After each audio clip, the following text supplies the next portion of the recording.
मैं डॉक्टर मनीराम मीणा, सहायक आचार्य समाजशास्त्र, SME government PG college Nathdwara आप सभी छात्रों का हार्दिक स्वागत और अभिनंदन एवं यूट्यूब पर देखने वाले सभी विद्वान साथियों का तहे दिल से हार्दिक स्वागत, अभिनंदन और प्रणाम करता हूँ। आज का हमारा टॉपिक है गृहस्थ आश्रम एवं गृहस्थ आश्रम का महत्व तथा सबसे अधिक महत्वपूर्ण आश्रम गृहस्थ आश्रम को क्यों माना जाता है, जो अनेक विद्वानों, समाजशास्त्रियों, ऋषियों, मुनियों आदि के अनुसार इस प्रकार से है। क्योंकि भारतीय समाज में आध्यात्मवाद एवं सांसारिकता में समन्वय स्थापित करने का प्रारंभ से ही प्रयत्न किया गया है और भारतीय समाज में त्याग और भोग दोनों को ही महत्व दिया गया है। इस देश में व्यक्ति को संसार के प्रति उदासीन रहने को नहीं कहा गया है और न ही सांसारिकता में अपने आप को इतना लीन करने देने को कहा गया है कि वह जीवन के अंतिम लक्ष्य अर्थात मोक्ष प्राप्ति को ध्यान में नहीं रखे। भारतीय संस्कृति में इस बात को विशेष महत्व दिया गया है कि मनुष्य धर्म के अनुसार अपने कर्तव्य का पालन करे, संसार में हुआ त्याग व भोग की ओर प्रेरित हो और अंत में मोक्ष की प्राप्ति करे। इस लक्ष्य को ध्यान में रखकर हमारे यहाँ एक व्यक्ति के संपूर्ण जीवन को 4 भागों में बांटा गया है और प्रत्येक भाग में एक विशेष प्रकार की आचार संहिता प्रस्तावित की गई है और जीवन की इसी व्यवस्था को हम आश्रम व्यवस्था के नाम से पुकारते हैं, क्योंकि आश्रमों को 4 भागों में बांटा गया है। सबसे पहले है ब्रह्मचार्य आश्रम, सेकंड है गृहस्थ आश्रम और नंबर 3 है वानप्रस्थ आश्रम और नंबर 4 है संन्यास आश्रम।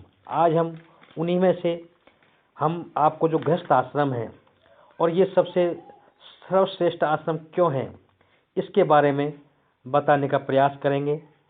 क्योंकि गृहस्थ आश्रम ही एक ऐसा आश्रम है जो व्यक्ति को अपने जीवन में ब्रह्मचार्य आश्रम के बाद में गृहस्थ आश्रम में प्रवेश कराता है और उसमें अपनी संपूर्ण जीवन की एक पृष्ठभूमि तैयार होती है। उसमें उसकी मर्यादा, ज्ञान एवं व्यवहार आदि सभी का यानी पालन किया जाता है और उसमें वो भी नियम है जिनके अंतर्गत गृहस्थ धर्म में व्यक्ति को अनेक प्रकार के जो नियम हैं या मर्यादा हैं उनका भी बहुत जटिलता से ध्यान रखना अति आवश्यक है। जैसे किसी प्रकार की जीव हत्या इस आश्रम में नहीं करनी चाहिए, संयम से एवं धैर्य से काम करना चाहिए, असत्य से हमेशा दूर रहना चाहिए एवं पक्षपात नहीं करना चाहिए, शत्रुता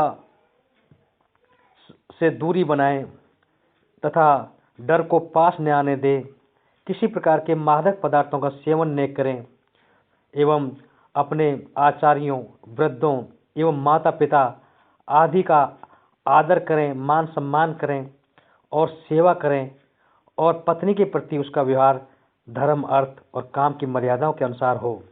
इस प्रकार का गृहस्थ आश्रम में हम आपको बताएंगे गृहस्थ आश्रम, जिसके बारे में विस्तार पूर्वक जानकारी इस प्रकार से है।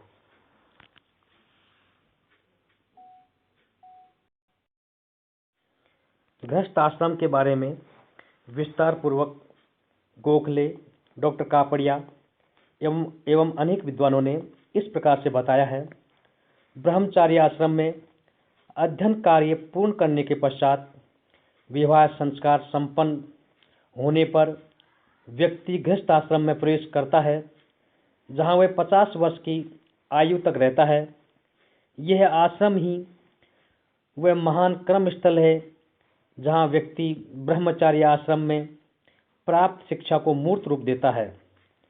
इस आश्रम में व्यक्ति धार्मिक एवं सामाजिक दायित्वों को पूरा करने की ओर आगे बढ़ता है।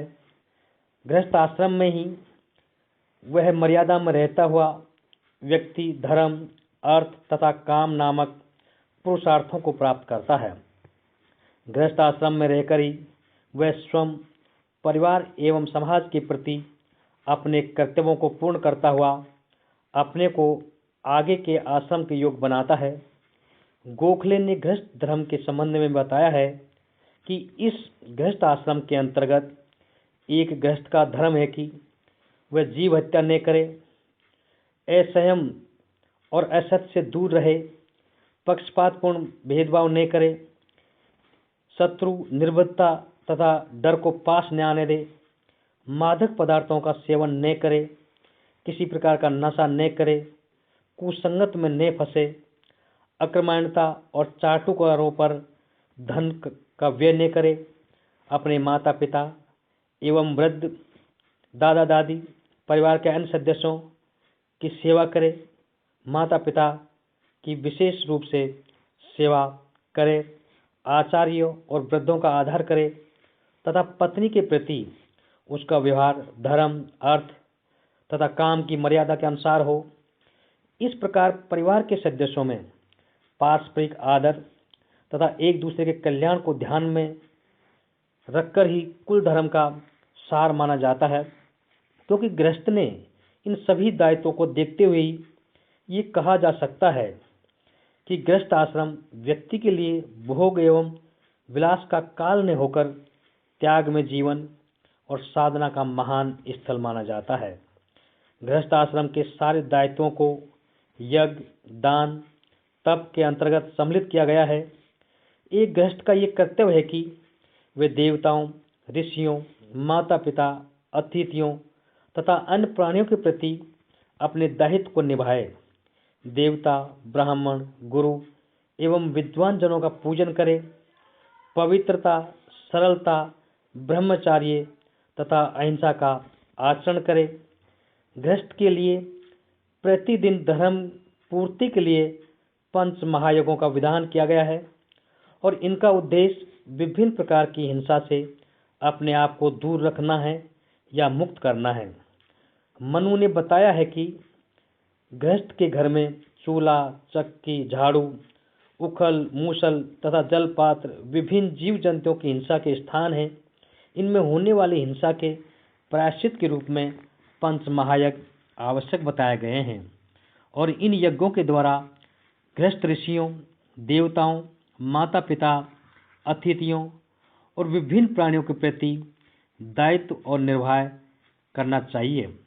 इन यज्ञों का लक्ष्य व्यक्ति में ईश्वर के प्रति श्रद्धा उत्पन्न करना है, उसे वैदिक साहित्य के अध्ययन की ओर लगाना है, समाज की सांस्कृतिक परंपराओं की रक्षा करना है, ऋषि मुनियों, गुरुजनों, माता पिता और अतिथियों के प्रति दायित्व निर्वाह की ओर उसे प्रेरित करना है और प्राणी मात्र के कल्याण को ध्यान में रखना अति आवश्यक है। 5 महायज्ञों के माध्यम से गृहस्थ त्याग में जीवन व्यतीत करता हुआ अपने और समाज को उन्नत बनाने में महत्वपूर्ण योग देता रहा है। देव ऋण, पितृ ऋण तथा ऋषि ऋण से छुटकारा प्राप्त करने के लिए भी गृहस्थी के लिए विभिन्न यज्ञों का संपन्न करना अति आवश्यक बताया गया है। गृहस्थ धन कमाता है, लेकिन वह उस धन का उपयोग समाज के प्रति अपने दायित्व निर्वाह के लिए करता है। धन संचय लक्ष्य ने होकर अन्य के हित में उसका उपयोग करना गृहस्थ जीवन का सबसे महत्वपूर्ण लक्ष्य और उद्देश्य है। गृहस्थी वह जीवन है जिसमें व्यक्ति एक चारों ओर से बंधा हुआ अपने गृहस्थ का पालन करते हुए अपनी गृहस्थी को चलाना, माता पिता की सेवा करना, बच्चों का पालन पोषण करना आदि का ध्यान गृहस्थ आश्रम के अंतर्गत ही रखा जाता है। गृहस्थ आश्रम का महत्व इस प्रकार से है।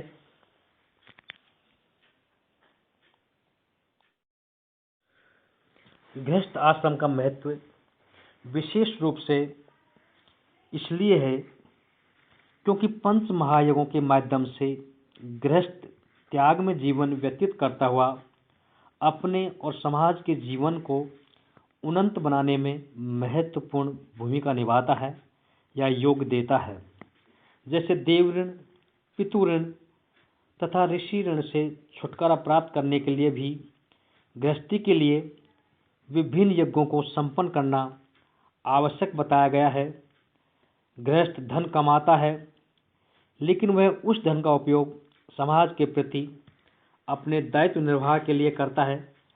धन संचय लक्ष्य नहीं होकर अन्य के हित में उसका उपयोग करना भी गृहस्थ जीवन का प्रमुख लक्ष्य एवं उद्देश्य है। गृहस्थ आश्रम का महत्व इसलिए भी और है क्योंकि उपनिषदों, महाभारत तथा स्मृतियों में स्पष्ट बताया गया है कि गृहस्थ आश्रम में जीवन व्यतीत किए बिना व्यक्ति के लिए मोक्ष प्राप्ति कदापि बिल्कुल संभव नहीं है। क्योंकि गृहस्थ आश्रम की महत्ता इस दृष्टिकोण से विशेष है कि गृहस्थ जीवन के साथ साथ व्यक्ति अनेक सामाजिक, धार्मिक और नैतिक कर्तव्यों से भी जुड़ा हुआ होता है और इन तीनों आश्रमों के लोग अपने भरण पोषण के लिए गृहस्थ पर ही निर्भर रहते हैं और उनकी अन्य आवश्यकताओं भी गृहस्थ आश्रम पर ही निर्भर होती हैं। गृहस्थ आश्रम को सबसे अधिक महत्वपूर्ण इस कारण माना गया है क्योंकि जीवन की सफलता इसी सफलता पर निर्भर करती है।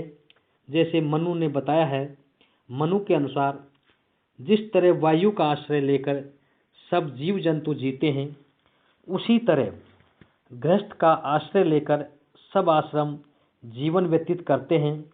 सभी आश्रमों में रहने वाले व्यक्तियों को गृहस्थ से ही भोजन एवं पवित्र ज्ञान की प्राप्ति होने के कारण गृहस्थ आश्रम सबसे सर्वोपरि एवं महत्वपूर्ण माना जाता है। क्योंकि चाहे वो ब्रह्मचार्य आश्रम हो, चाहे वो गृहस्थ आश्रम हो, चाहे वो संन्यास आश्रम हो, चाहे वो मोक्ष आश्रम हो, गृहस्थ आश्रम के द्वारा ही इन तीनों आश्रमों की आवश्यकताओं की पूर्ति होती है, उनका भरण पोषण भी होता है। इसलिए गृहस्थ आश्रम सबसे महत्व और लाभकारी बताया गया है। आश्रमों में रहने वाले व्यक्तियों को गृहस्थ से ही भोजन एवं पवित्र ज्ञान की प्राप्ति होने के कारण गृहस्थ आश्रम सबसे महत्वपूर्ण है। जिस प्रकार सभी छोटी बड़ी नदियां अंत में समुद्र में ही स्थायी रूप से विश्राम पाती हैं, उसी प्रकार सब आश्रम के व्यक्ति गृहस्थ के हाथों में ही सुरक्षा एवं स्थायित्व प्राप्त करते हैं और गृहस्थ आश्रम को अन्य आश्रमों की तुलना में सबसे अधिक महत्व दिए जाने के कारण भी और भी ऐसे बहुत सारे कारण हैं जो इस प्रकार से हैं। और उनमें फर्स्ट पॉइंट है, यानी गृहस्थ आश्रम को सबसे अधिक महत्वपूर्ण क्यों माना गया है, क्यों है, उसका फर्स्ट पॉइंट है पुरुषार्थों की पूर्ति का स्थल। गृहस्थ आश्रम सबसे अधिक महत्वपूर्ण आश्रम क्यों है? क्योंकि गृहस्थ आश्रम अनेक कारणों से सबसे सर्वश्रेष्ठ एवं महत्वपूर्ण आश्रम माना जाता है। उनमें से सबसे फर्स्ट पॉइंट है पुरुषार्थों की पूर्ति का स्थल गृहस्थ आश्रम को माना जाता है, जिसके कारण भी गृहस्थ आश्रम महत्वपूर्ण माना जाता है। क्योंकि गृहस्थ आश्रम ही एक ऐसा स्थान है जहाँ अर्थ नामक पुरुषार्थ को उपार्जित किया जाता है और काम का उपभोग किया जाता है। अन्य तीनों आश्रमों में इन दो पुरुषार्थों की कोई व्यवस्था नहीं है। यहाँ व्यक्ति धर्म के अनुसार विभिन्न दायित्वों को निभाता है, धर्म नामक पुरुषार्थ को उपार्जित करता है। इस आश्रम में इन तीनों पुरुषार्थों को प्राप्त करता हुआ व्यक्ति अपने चौथे पुरुषार्थ मोक्ष प्राप्ति के लिए तैयार करता है। और गृहस्थ आश्रम में भोग और त्याग दोनों के महत्व पर समान रूप से प्रकाश डाला गया है, इसलिए भी गृहस्थ आश्रम को सबसे महत्वपूर्ण माना जाता है। सेकंड है यज्ञों का संपादन। क्योंकि गृहस्थ आश्रम में ही सभी प्रकार के ऋणों से मुक्त होने के लिए यज्ञों की पूर्ति आवश्यक बताई गई है और ये यज्ञ 5 प्रकार के माने गए हैं, 5 यज्ञ माने गए हैं। नंबर 1 है ब्रह्म यज्ञ, सेकंड है देव यज्ञ, नंबर 3 है प्रति यज्ञ और नंबर 4 है भूत यज्ञ और नंबर 5 है अतिथि यज्ञ। इन सभी 5 महायज्ञों का निर्वाह गृहस्थ आश्रम से ही सुगमतापूर्वक किया जा सकता है और इन यज्ञों का महत्व इस दृष्टि से भी ज़्यादा है क्योंकि गृहस्थ आश्रम के माध्यम से ही गृहस्थ समाज के विभिन्न लोगों के प्रति अपने दायित्वों को पूर्ण कर सकता है। नेक्स्ट पॉइंट है समाज के सामान्य कल्याण में गृहस्थ आश्रम का बहुत भारी योगदान होता है। क्योंकि इन तीनों आश्रमों की अपेक्षा गृहस्थ आश्रम समाज के सामान्य कल्याण की दृष्टि से सर्वाधिक महत्वपूर्ण माना जाता है। एक गृहस्थ ही इन तीनों आश्रमों के लोगों की आवश्यकताओं की पूर्ति कर सामूहिक कल्याण में योग दे सकता है और देता है। गृहस्थ के सहयोग के बिना इन तीनों आश्रमों के लोगों के लिए अपने कर्तव्यों को निभाना किसी भी रूप में संभव नहीं था और नहीं है। अतः गृहस्थ ही संपूर्ण समाज के हित में योग दे सकता है। अतः हम आश्रम के महत्व को ध्यान में रखकर ये भी कह सकते हैं या ये भी कहा गया है कि गृहस्थ आश्रम ही वह धुरी है जिस पर संपूर्ण आश्रम अवस्था का अस्तित्व बना हुआ है। अतः पुरुषार्थों की पूर्ति का स्थल, यज्ञों का संपादन तथा समाज के कल्याण में योगदान एवं संपूर्ण अन्य तीनों आश्रमों की आवश्यकता की पूर्ति करने के लिए गृहस्थ आश्रम महत्वपूर्ण है। इसलिए गृहस्थ आश्रम को सबसे अधिक महत्वपूर्ण माना गया है। हम आपको अगले वीडियो व्याख्यान में वानप्रस्थ आश्रम के बारे में बताने का प्रयास करेंगे। धन्यवाद। थैंक्स।